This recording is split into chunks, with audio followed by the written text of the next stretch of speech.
صحابی قریب آئے.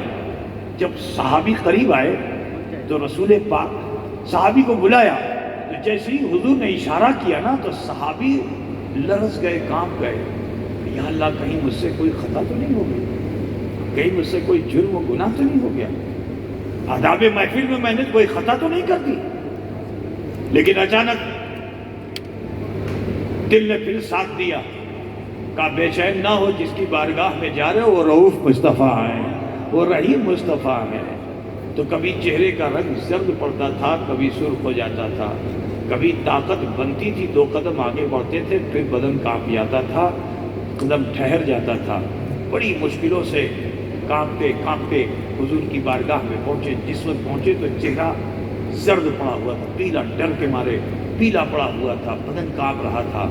رسول پاک صلی اللہ علیہ وسلم نے جو یہ منظر دیکھا تو آپ نے صحابی سے فرمایا اپنا عصا مجھے دو.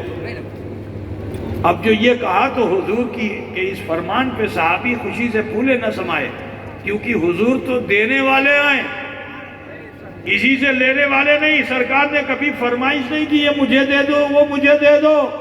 ارے میرا نصیب کتنا بیدار کہ آج رسول پاک نے میرے عصا کو پسند کر لیا ہے. بہت ہی ادب کے ساتھ ہاتھوں میں اٹھایا اور سرکار کی بارگاہ میں ہدیہ کر دیا، نذرانہ کر دیا.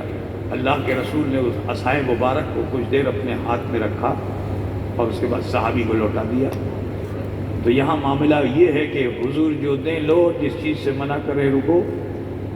صحابی نے دیا تھا، حضور نے لے لیا، لوٹایا، پھر صحابی نے لے لیا. لیکن صحابی کی نیت خراب نہیں تھی، صحابی کی نیت بڑی اچھی تھی. وہ اگر یہ سمجھتے کہ تو میری لاٹھی ہے تو ٹیکتے ٹیکتے گھر چلے جاتے.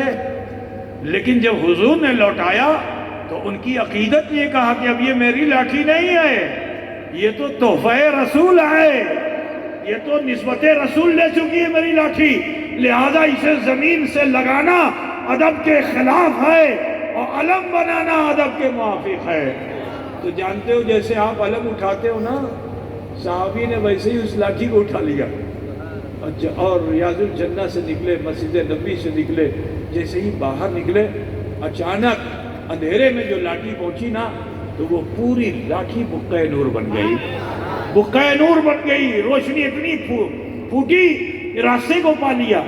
آگے ایک صحابی کو دیکھا کہ کیچڑ میں قدم کہیں یہاں رکھتے کہیں وہاں رکھتے ہیں.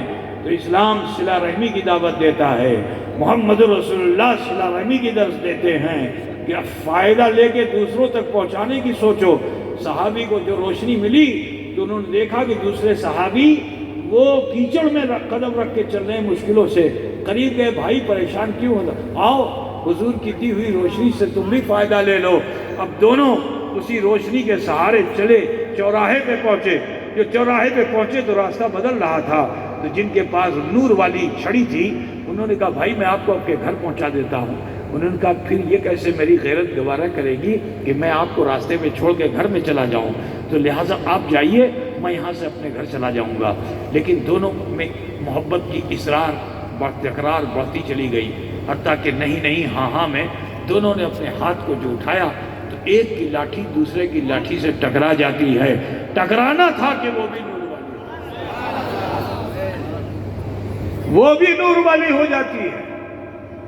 میں یہاں سے جو سبق دینا چاہتا ہوں، اے